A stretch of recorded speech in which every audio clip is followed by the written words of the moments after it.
What's going on, guys?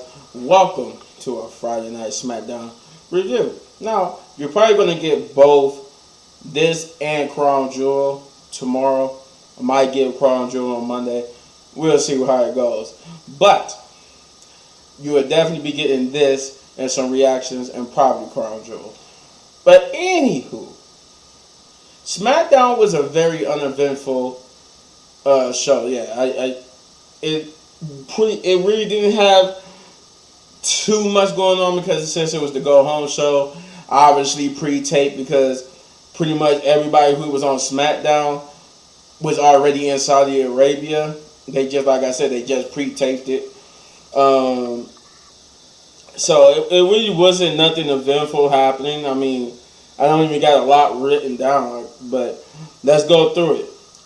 They started off with arguably, because this is no like downput or this is no discouragement towards the match itself, or this is like, oh, this is only because of how they ran the show. It was pretty much just like, well, I guess you can say how it was how they somewhat ran the show, but it was pretty much one of only two good matches on the card. And I gotta give it to them. Liv Morgan versus Sonya Deville was a good match, and you can see they put a lot into it because they let it go. I think it went like through one or two commercial breaks, and it went the distance, and they put their hearts into it. They got the crowd to chant, "This is awesome." There was some great spots, some kendo sticks, some going through some tables, and Liv Morgan, even chair shots, all that type of stuff. Like Liv Morgan and Sonya Deville, arguably, since I watched them, this was the best match. I guess I could say for Liv Morgan, this is one of her better matches. And in my opinion, this was the best match I ever seen Sonya Deville in. But Liv Morgan would take the victory here. And they painted it as basically Liv Morgan and Sonya Deville, amongst others, jockeying for a position to face Ronda Rousey. Not too much happened. I mean, the Usos promo happened later. Yeah, I don't even. It's like they did some promotion for Crown Jewel. Bray Wyatt will be at Crown Jewel. They pretty much was just promoting Crown Jewel. Like I said, it really wasn't eventful. But we get to the next match, which is Ricochet versus LA Knight. They did do like a video package for LA Knight before the match, running him down, and then Ricochet came out, and then LA Knight came out and cut like a little promo in his entrance, talking about how the ring announcer messed up his entrance last week, and she did a better job this week by not messing up his hometown, but he still ran him down, saying the way she introduced him was not good enough for LA Knight, and basically insulted the crowd, and then got beat up by Ricochet, to stop him from talking, and then they actually had the match, which in itself was a good match. Not one of the best, but it was still a good match. And due to some shady tactics, LA Knight got the victory here over Ricochet, but they positioned it where Ricochet should have won, and he had him beat, but if it wasn't for the shady tactics. We got the Bray Wyatt promo next, where Bray Wyatt talked about, his impulses and how he hated to be interrupted, but then he got interrupted by like a backstage crew who basically became part of Bray Wyatt's promo, telling him that, don't you hate when somebody just interrupt you? Like he said, like for example, like when somebody cut you off in traffic, and you for that brief 30 seconds you fantasize about what you would do if you get a hold of him, and he basically pleaded and begged the backstage guy to basically reach down deep and sincerely apologize to him because he's basically agitated to the point where he wants to hurt the backstage guy. And the dude pretty much did that. He reached down deep and said a sincere apology. And Bray Wyatt just said, he just said, he just like this. He said, "Please leave, just please get out of here, please leave." I'm like, that was an awesome promo. I'm like, I don't know where they going with this with Bray Wyatt, but hey, his promos are good. I can't say that was probably like the best promo of the night. We got Usos promo with the Bloodline was backstage, and they were talking about basically hyping themselves up for their match at Crown Jewel and Roman's match at Crown Jewel. But then the Usos wanted to go out and issue a warning to the Brawling Brutes and stuff in the ring, which Sammy tried to tell Jay. Okay, it was Jay's idea. He tried to tell Jay not to do that they don't need to, that it's pretty much is what it is. They just get some rest, get some R&R, and then y'all go. But Jay told Sammy that we was champions long before you, and we're gonna be champions long after you.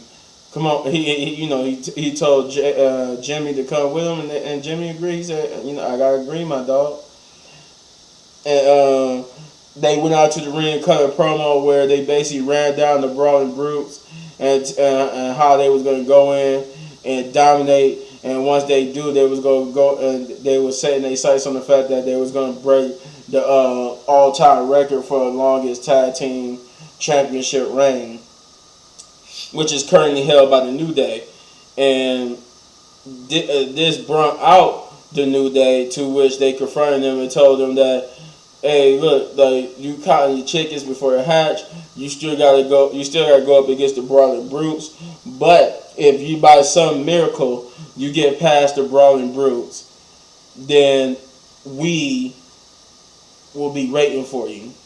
And it was made official that whoever wins between the Usos and the Brawling Brutes will have to face the New Day for the belts. The Brawling Brutes did like a little sneak attack on the Usos, and the New Day helped them, and they basically beat up on the Usos. But then the rest of the Bloodline would come out and help Jimmy and Jay, which is just only Sammy and Solo, and weapons and stuff got involved. But in the end, they all the Bloodline stood tall in a united front, beating up both New Day and the Brawling Brutes. We get to the next match of the night, which is Shayna Baszler versus Natalya with Ronda Rousey at ringside. And this was a good match. Not, like I said, not one of the best, but this was a good match just because of the fact that it was a nice return to form for Shayna Baszler. And having Ronda, I like what they going with it, with Ronda like basically barking in her ear, telling her what to do and whatnot.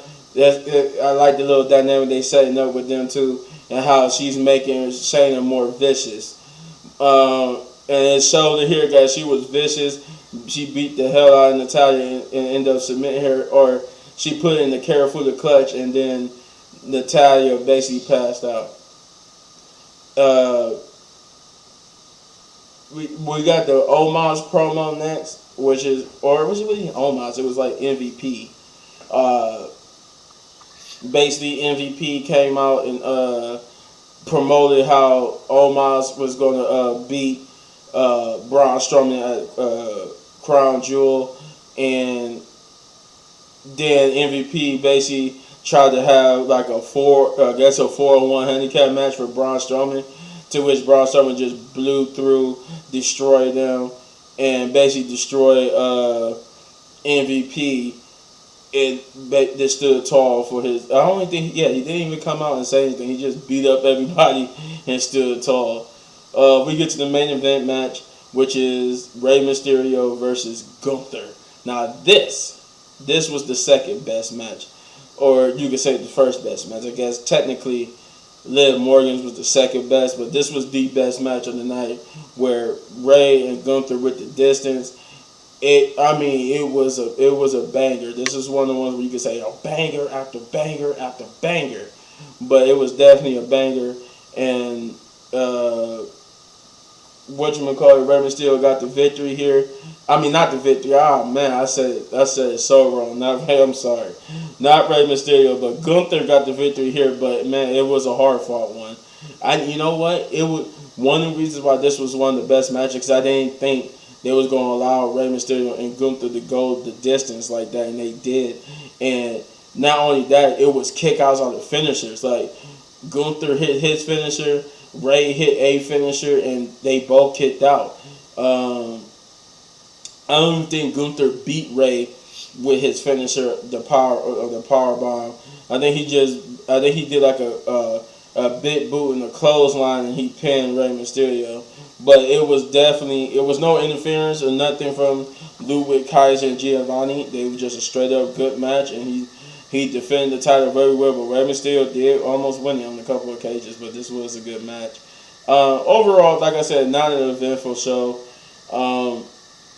Save for like 2 good matches in the promo, everything was pretty much forgettable. So I'm going to give this episode of Friday Night Smackdown I'm going to give it. I was going to give it a 5, but I'm going to be generous and give it a 6 out of 10. Big ups, just basically say it was an okay show. Yeah, because 5 is meh. So yeah, it was basically an okay show. But you let me know in the comments down below what you thought. If you enjoyed this review, you hit this button right there in the upper right corner for all of my daily reviews. And if you enjoyed this video so much you want to support the channel, all you gotta do, guys, is hit those buttons. And as always, hit any one of these videos for more and more amazing content. But don't go anywhere. Got more coming your way. Peace. Some reactions.